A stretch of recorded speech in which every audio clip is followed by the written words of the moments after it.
जी नमस्कार साथियों, मैं विनोद और आप मुझे देख रहे हैं द स्टडी पॉइंट पर। फ्रेंड्स, आज की वीडियो में अपन डिस्कस करने वाले हैं इकोनॉमिक्स के जितने भी स्टूडेंट हैं जिन्होंने थर्ड सेमेस्टर में इकोनॉमिक्स ले रखी है, उसमें आपका कौन सा पेपर चलने वाला है। यानी ये सिलेबस किसका है, यूनिवर्सिटी ऑफ राजस्थान के जितने भी स्टूडेंट हैं जिन्होंने थर्ड सेमेस्टर में इकोनॉमिक्स ले रखी है, उसका अपन इस वीडियो में सिलेबस देखने वाले हैं।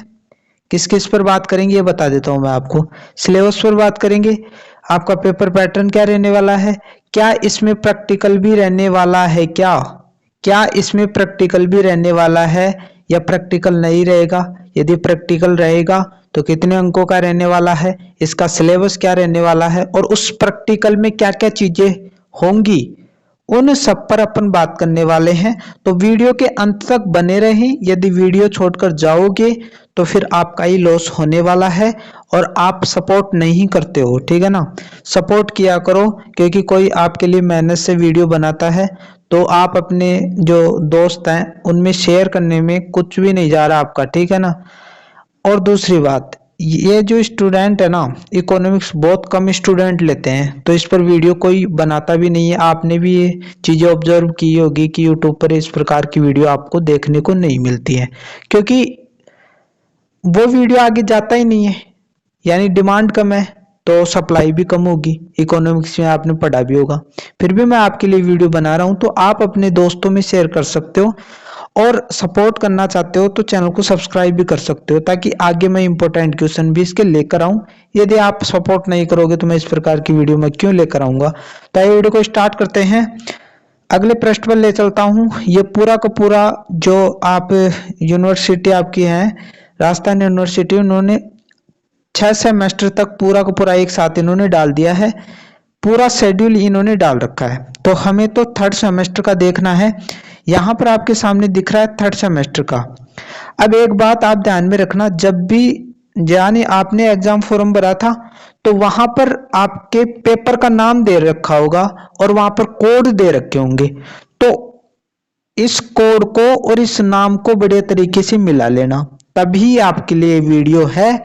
अन्यथा मैं किसी दूसरे पेपर का बता दूं, जैसे कोई ऑनर्स वाला है तो उसके 3-3 पेपर चलते हैं, मैं उसका बता दूं, लेकिन ये पास कोर्स का है, अधिकतर स्टूडेंट पास कोर्स ही लेते हैं। तो ये एक बारी आप बड़े तरीके से इसको मिला लेना। यहां पर कोड मिलाओगे UG 9101। इको का मतलब इकोनॉमिक्स होता है, शॉर्ट में दे रखा है इन्होंने। 63 टी का मतलब क्या होता है, थ्योरी, और 201 ये मिला लेना, नाम मिला लेना। प्रिंसिपल ऑफ मैक्रो इकोनॉमिक्स, ये यहां तक आप मिला लोगे। अब यहां पर क्या दे रखा है, ये 4 है ना, ये 4 आप देख पा रहे हो ना, ये क्रेडिट है। यहां पर क्रेडिट की बात हो रही है। टोटल क्रेडिट कितने हैं इस पेपर के, यानी 4 क्रेडिट है। 4 क्रेडिट का आप जोड़ लो कितने होते हैं, यानी 4 क्रेडिट का आपके 100 अंक का मैटर हो गया। 100 अंक का पूरा मैटर इसमें आने वाला। अब पेपर के अलग होंगे और मिड टर्म एग्जाम के अलग होंगे। रेगुलर स्टूडेंटों की मिड टर्म एग्जाम होता है। अभी इसके नीचे क्या बता रखा है, आपके प्रैक्टिकल होगा, यानी इस सब्जेक्ट में आपके प्रैक्टिकल भी होगा। तो प्रैक्टिकल का जो पेपर रहने वाला है उसके कोड भी बता रखे हैं। UG 9101, इको 63, पी का मतलब यहां पर क्या है, प्रैक्टिकल, और 202 इको प्रैक्टिकल थर्ड है, यानी थर्ड सेमेस्टर का थर्ड प्रैक्टिकल है ये, ठीक है। यहां तक बात आपको क्लियर हो गई। अब यहां पर आपके सामने दिख रहा है, इस पी का मतलब क्या है, प्रैक्टिकल। तो इसके सामने देखोगे तो 2 क्रेडिट का, यानी 1 क्रेडिट में 25 अंक होते हैं, तो 2 क्रेडिट में 50 अंक हो गए, यानी 50 अंकों का तो आपका प्रैक्टिकल होने वाला है और 100 अंक का पूरा मैटर आपका पेपर का होने वाला है। तो 150 अंकों का ये पूरा का पूरा आपका शेड्यूल रहने वाला है, ठीक है। पूरी चीजें मैंने बड़े तरीके से बता दी है। अब यहां पर आगे चलते हैं, ये नीचे की चीजें इसमें आई जाएंगी। 4th सेमेस्टर में ये सारी चीजें, यहां तक चीजें आपको क्लियर हो गई होंगी। इसके बाद में ये आपके सामने ऊपर दे रखा है, ये कोड वापस इन्होंने दे दिए, कोड मिला लेना। इसके बाद में सेमेस्टर थर्ड इकोनॉमिक्स, और ये पूरा मैक्सिमम मार्क्स कितने होंगे, ये सब डाल रखे हैं इन्होंने। अब यहाँ पर बढ़िया तरीके से समझ लेना।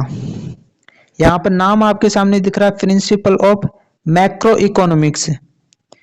आपका जो मिड टर्म एग्जाम होता है रेगुलर स्टूडेंटों का, वो 20 अंकों का 1 घंटे का टेस्ट हुआ होगा आपके मिड टर्म एग्जाम, वो 20 अंकों का रहने वाला है।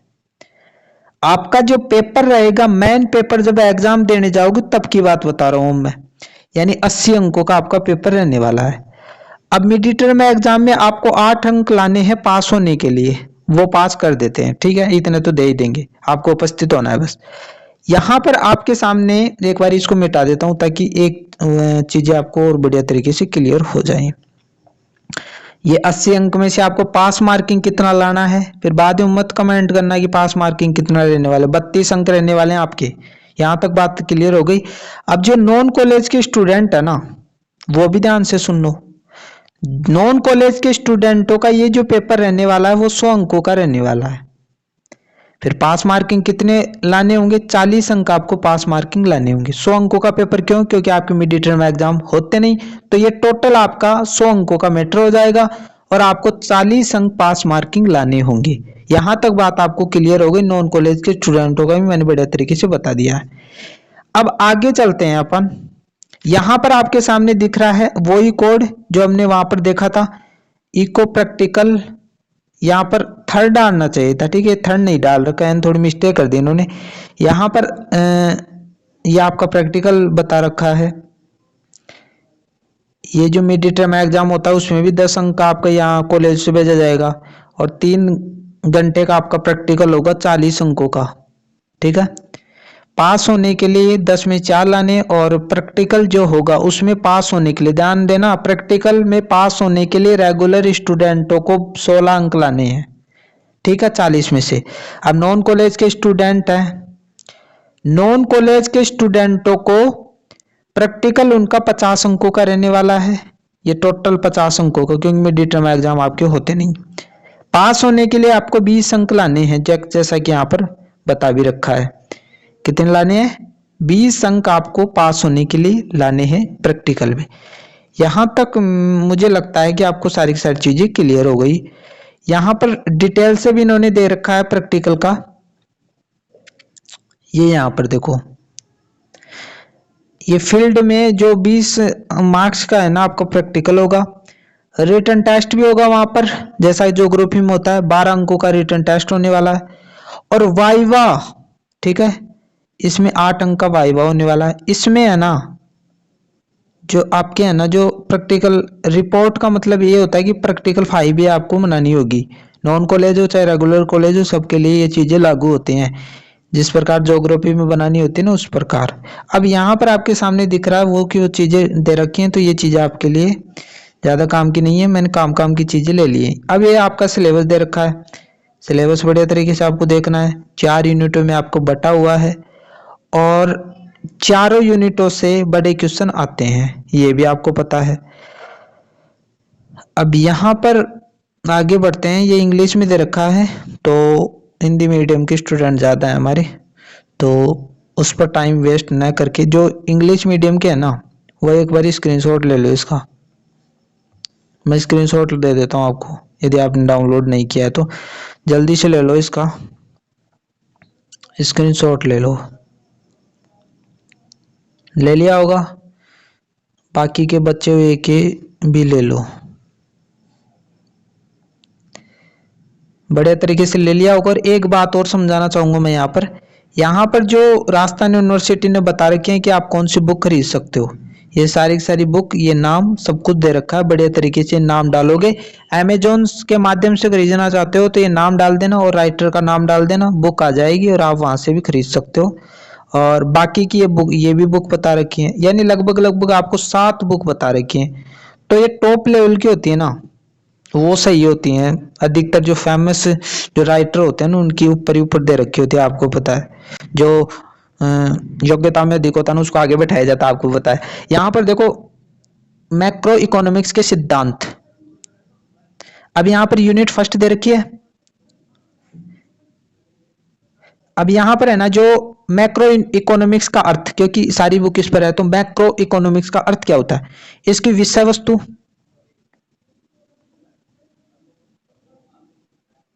थोड़ी रुको एक मिनट, यहां पर देखो विषय वस्तु आपको पढ़नी पड़ेगी इसमें, उत्पत्ति, महत्व, ये चीजें है ना जो आपको तभी समझ में आएगी, क्योंकि इकोनॉमिक्स ऐसा सब्जेक्ट है जिसमें टीचर बढ़िया तरीके से जब तक नहीं समझाएगा तब तक आपको बहुत कम चीजें समझ में आएंगी। शास्त्रीय किन्सियन, यानी किन्स जो है ना बहुत बड़ा अर्थशास्त्री हुआ है और इसने ये मैक्रो इकोनॉमिक्स का जो कॉन्सेप्ट है वो दिया था। न्यू क्लासिकल और न्यू किन्सियन अर्थशास्त्र के मूल सिद्धांत, यानी ये जो बुक है इसके मूल सिद्धांत आपको पढ़ने पड़ेंगे।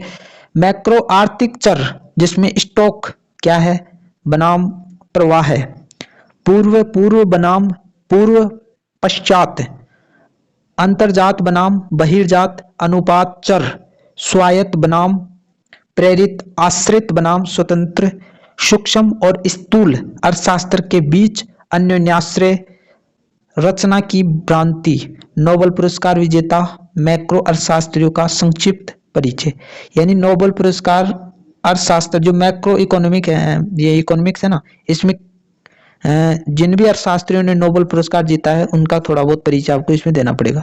इसके बाद में जो दूसरी यूनिट आपके सामने दिख रहा है, 2, 3, 4 सेक्टर की अर्थव्यवस्था में आय का चक्रीय प्रवाह है। आपको ये सिद्धांत एक प्रकार से रिसाव और इंजेक्शन, राष्ट्रीय आय, मूल अवधारणाएं, मापन विधियां, नाम मात्र और वास्तविक आय क्या है, सीपीआई और जीडीपी, डिफ्लेक्टर, शुद्ध आर्थिक,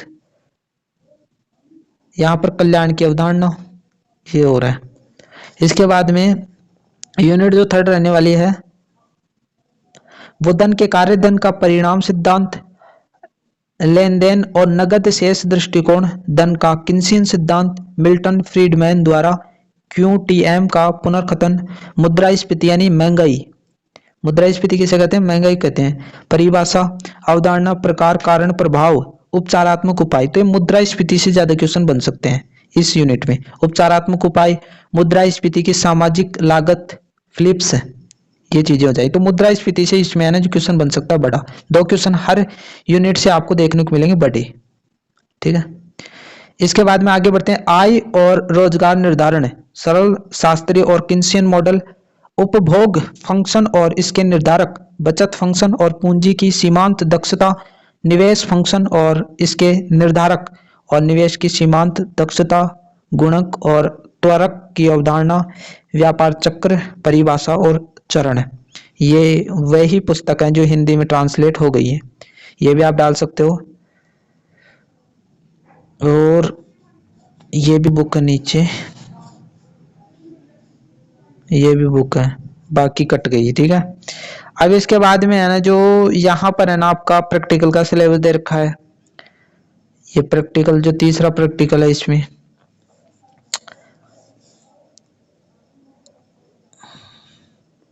यहाँ पर इंग्लिश में आपका सिलेबस दे रखा है, ये पूरा का पूरा सिलेबस दे रखा है आपका इंग्लिश में। तो इंग्लिश मीडियम के जितने भी स्टूडेंट है वो स्क्रीनशॉट ले लो, जल्दी से ले लिया होगा।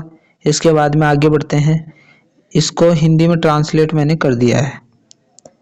इसके बाद में ये पाठ्यक्रम आपका रहने वाला है, ठीक है। पाठ्यक्रम आप बढ़िया तरीके से पढ़ लेना। वैश्विक आपूर्ति श्रृंखला व्यवधान, वैश्विक आपूर्ति श्रृंखलाओं और अंतर्राष्ट्रीय व्यापार पर कोविड-19 महामारी जैसी घटनाओं के प्रभाव का विश्लेषण करें। भारत में कृषि सुधार, भारत में उत्पादकता, आय और ग्रामीण विकास पर कृषि सुधारों के प्रभाव का मूल्यांकन करें। ये सारा है ना जो आपका सिलेबस है। तो इनमें है ना जो वो क्वेश्चन बनाकर देगा आपको, कैसे, जब आपका प्रैक्टिकल होगा वहां पर एग्जाम ली जाएगी। मैंने टेस्ट जो होगा ना आपका, जैसे ज्योग्राफी में होता है टेस्ट, उसी प्रकार वहां पर भी होगा, वो अपने हिसाब से क्वेश्चन बनाकर देंगे। तो ये उसका सिलेबस दे रखा है, इसी में से आएगा।